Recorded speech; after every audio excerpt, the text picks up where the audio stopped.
Good afternoon and welcome back to another exciting episode of a car review. And what's coming to the yard this weekend, which is quite nice, is a Fiat Arosa 1 litre 2004 in yellow. Nice little car. The chap unfortunately had a Peugeot 107, so we said this one's got to go because it's being redundant. Not a bad little car. There is paint fade on it, unfortunately. Three little door hatchback. Let's have a look around, shall we? On this nice dry weekend before the rain sets in. I do like the front end to the Fiat Arosa versus the VW Lupo. Just something a little bit better to it. Problem is with yellow, it shows every little bit of dirt and obviously paint fade. It is yellow, but it looks more like orange on it. See by there, alloy wheels all round.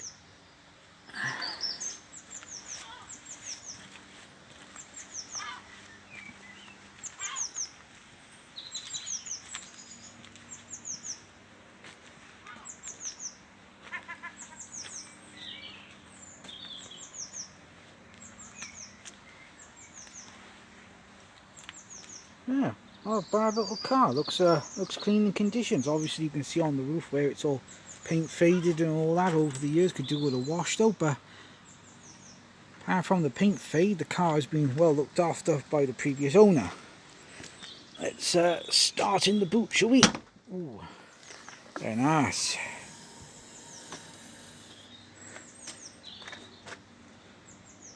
Not bad. I do like the battery lights on this one. The boot is, should we say, more like a cubby hold. Let's have a quick look under this nice little parcel shelf right there. Let's have a look.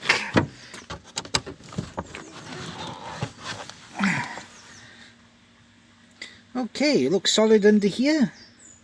Got the spare wheel. Doesn't appear to have the wheel in jack though. So, not sure on that. I'll put the carpet back there. Nice little parcel shelf. Obviously the seats do go forward, so you get more space. Obviously these are like 50-50. Split reclining. Put that back by there. Basic boot, let's shut that. Yeah, not bad little cubby hole with the boot there. Not bad as you first time driver and all that. Fuel flat by there, it's more yellow than the rest of the car. With a bit of rust. Locking wheel fuel cap, my locking wheel nut. Petrol. A bit of rust I can see by there. Let's have a look inside, shall we? Because this is a 3-door hatchback, because they never did these in a 5-door. Ooh, seat pops up. Very nice. Obviously 2 seats in the back there. It's a 4-seater car for 2 people in there. Let's have a sit in, shall we? Because why the seats are backwards? Wee! Mind the dodgy camera workmanship. Not bad in the back. Obviously the seats forward. Plenty of headroom. Headliner looks all in good condition. On the back by here, nice and simple bodywork, as you can see with the yellow. Bit of a door card by there. Bit of a door pocket by there. No cup holder or anything, so again, how many people do sit in the back of these cars? Yes, so not for a long journey. No centre armrest, unfortunately, but as a 4-seater car, I'd be happy on a short distance in the back of this. Nothing too long. Obviously there's no cup holder or centre storage or anything by here. It's just where the simple where the handbrake is by there. No rear door seat pockets. It's very simple. Same on the passenger side. Oh, we have a director dog by there having a look through. There you go, doggy. There you go. Let's have a look in the front, shall we? Let's go to the front. Sit down like so. Okay, moving briefly before we sit in the front onto the driver's door. here. Obviously, yellow paintwork by there with the showing through. Door card by here with a not so soft touch plastic, but sort of the trim. Obviously 2 electric front windows, driver side and passenger side. Door locking, unlock door lock switch there, and obviously lock it there. Simple door handle. Manual window control adjustment. Going down by here, no door pocket, just a door net. Ooh, very nice and tight in there. Moving over into the cockpit, into the hot seat. We'll start from the passenger side. Again, very simple to the driver's side. Hard finish trim by there. Single window switch. There's the door handle. There's the rear adjuster for the passenger side. Obviously we have the door speaker and obviously the door pocket or door net. Not a soft touch dash, but a touch dash there with the airbag. Obviously we have a T shelf or cubby hold. No glove box unfortunately on this model.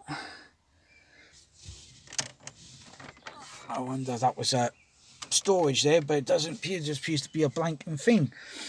Okay, moving briefly up a second. Ooh, nice sun visor, and we have a vanity mirror with a cover on it. Very posh, but no light. Oh, there we are. That looks very nice. Obviously, we got the light there.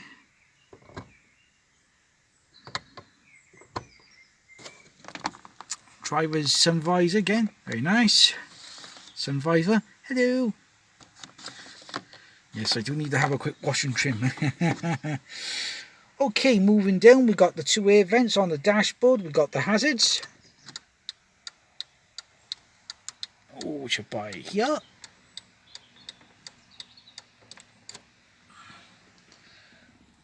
Obviously, we got the aftermarket radio, which is a Sony unit. Not bad little Sony unit. Reminds me of the one I had in my Rover 416 with the Xbox. Very nice. A little bit of a cubby hole by there for pen or something. Won't be able to store much in there. We have a cup holder.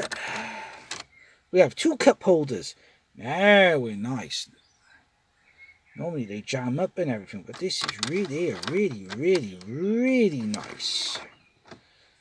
Moving briefly down, we got another little bit of a cubby hole by there, which is nicely trimmed. So I don't know what you could put in there, maybe a CD or something. There's little holders for CDs or something not big to put your sunglasses or your phone in. Obviously we have a single climate control. We have heaters, temperature to heaters, hot there. We have all the fans. Obviously directional control, very nice, turns very nicely. Let's set them back up to screens before anyone moans at me.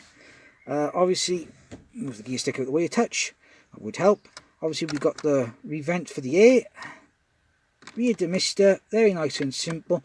Not sure what all these blanking plates would have been if the car had any extras. Moving swiftly down, we have the ashtray by here, and obviously the power outlet. Hardly been used. No, you can tell these are smoker cars. Let's put that back by there, like so. Very good. 5-speed box. Obviously, this looks. Don't know if this is a genuine gear stick or an aftermarket one. Looks like an aftermarket, but it feels alright. It actually feels alright. 5-speed box. Reverses up there. I do love this. I did drive this car a little bit, and it does drive really nice. Obviously, a nice simple handbrake in by there. Moving on to the steering wheel controls, because the guy did like this car, even though it was basic. Steering wheel's alright, but he's put a steering wheel cover on it. Obviously, we have the adjuster. I think, does this go up and down? No, this is just an up and down, not a tilt. Sorry, tilt up and down, but not out. Which is a shame. Obviously, we have the indicators here.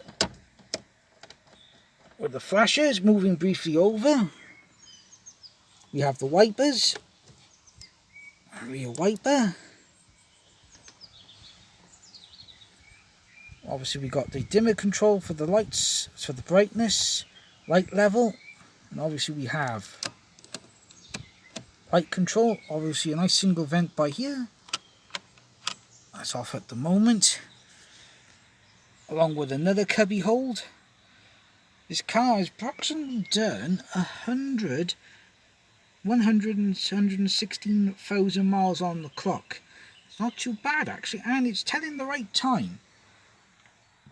16:37, because the chap who had this car really did love this little car. Let's fire this bad boy up and we'll check and we'll have a look under the engine bay.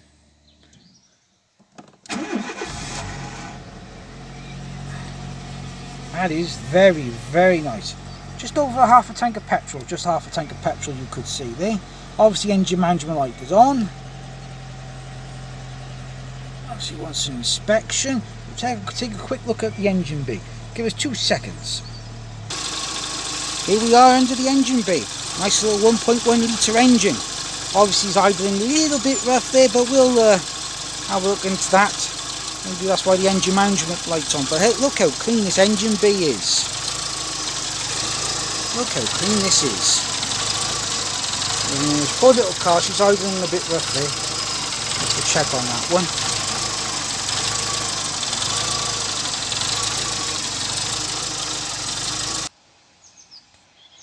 So not a bad little car. You never know what comes in through the yard throughout the week, but not a bad little car. Will it be scrapped or will it be saved? Who knows? Hopefully it can be saved and make its way to a new owner, because these cars are lovely to drive, easy to park, avoid the speed bumps at all costs because you will feel them. But yeah, well, one's a little car. I'll catch you on the next video. Until then,